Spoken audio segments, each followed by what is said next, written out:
The probing question is, what did the white face paint look like? And why did they keep using it? With some experimental archaeology, are we able to create a dupe that is safe? Well, let's find out. First, we need to recreate the real thing using an original recipe from 1831. The same receipt was found in 1778 and duplicated, being reprinted in many formularies, various magazines, and even in family manuals until 1884.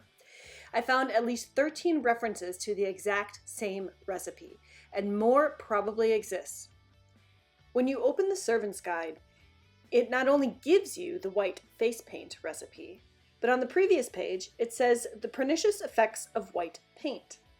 White paint affects the eyes, which it swells and inflames, and renders painful and watery. It changes the texture of the skin, on which it produces pimples, it causes rheums, attacks the teeth, makes them ache, destroys the enamel, and loosens them. It heats the mouth and throat, affecting and corrupting the saliva. Lastly, it penetrates through the pores of the skin, acting by degree on the spongy substance of the lungs and inducing disease. And yet, it has the recipe on the next page. So we assembled a crew of cosmetic historians and searched archives, hoping to find many early receipts for lead face paint as a cosmetic. However, the findings that turned up were mostly medicinal and used for soaking up discharge, cooling, drying, and healing skin from the diseases like the pox. However, with Edward Jenner and his smallpox vaccine, the tides changed, and we start seeing more cosmetic receipts showing up, despite the dangers. So let's take a look and see what it's like on the skin, and how our LBCC version stacks up. As you can see, the original recipe comes out as a hard cake, and this is what they mean when the term cake is used, as in cake rouge.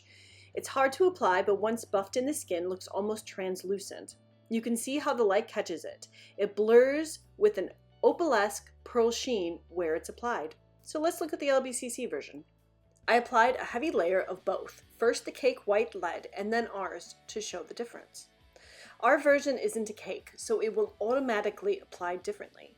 And if you apply it thick or heavy, it won't mimic the original at all, and it will look like clown white. So be aware of that. You can see a big difference, but that isn't the portion that we are trying to mimic. So let's use the other arm now and apply both, buffing them into the skin to create the look and texture of the original cosmetic white face paint, as you can see. Here we go. With a few applications and a lot of buffing, you are able to start to see the skin become luminous with the original white lead face paint.